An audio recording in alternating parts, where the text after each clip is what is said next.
নমস্কার, নাগরিক মনে সকলকে স্বাগত। এসএসসি নিয়ে জল ঘোলা যেন কমছেই না।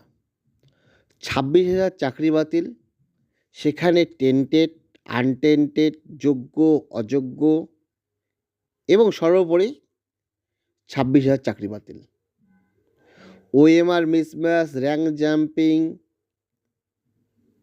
আউট অফ প্যানেল, নিয়োগের পর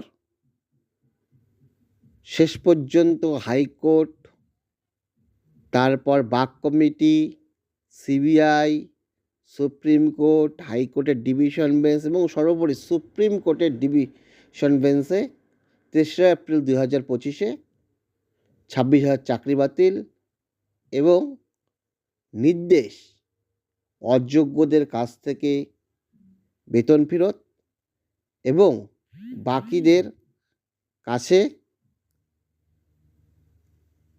কিছুই না, তারা শুধু পরীক্ষা দিয়ে তাদের যোগ্যতা অর্জন করে চাকরি নেবে বয়সের ছাড় পেয়ে।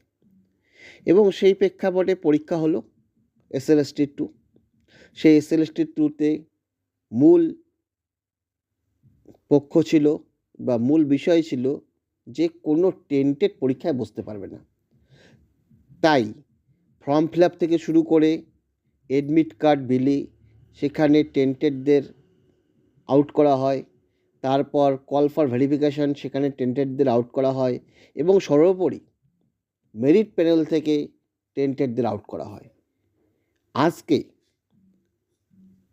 নতুন করে খবর, প্রাক্তন শিক্ষামন্ত্রী পার্থ চ্যাটার্জির মোবাইল ফোন থেকে পাওয়া তথ্যের ভিত্তিতে SMS দ্বারা রেকমেন্ডেড 1,000-এর বেশি প্রার্থী এমপ্যানেল লিস্টে রয়েছে।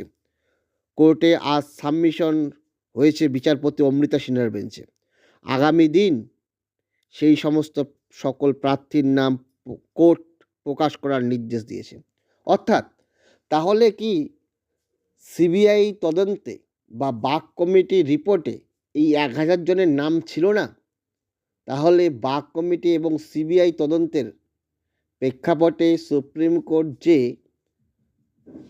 টেন্টেডদের বেতন ফেরতের নির্দেশ দিয়েছে, তাহলে কি এই 1,000 জনের বেতন ফেরত নির্দেশ নতুন করে সুপ্রিম কোর্ট দেবে, না সিবিআই এই 1,000 জনের নাম জানে না?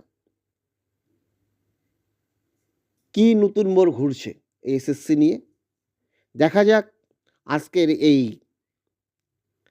কোর্টে সাবমিশন এর পর নতুন করে আবার চাকরি বাতিল সুপ্রিম নির্দেশের পর নতুন করে সিবিআই তদন্ত হয় কি হয় না। আপনারা কি মনে করেন 2016 সালের প্যানেল বাতিলের বাক কমিটি এবং সিবিআই রিপোর্ট ঠিক ছিল কি ছিল না, না আবার সিবিআই এর পর অন্য কোনো এজেন্সির দ্বারা এর পরীক্ষা নিরীক্ষা করা হবে?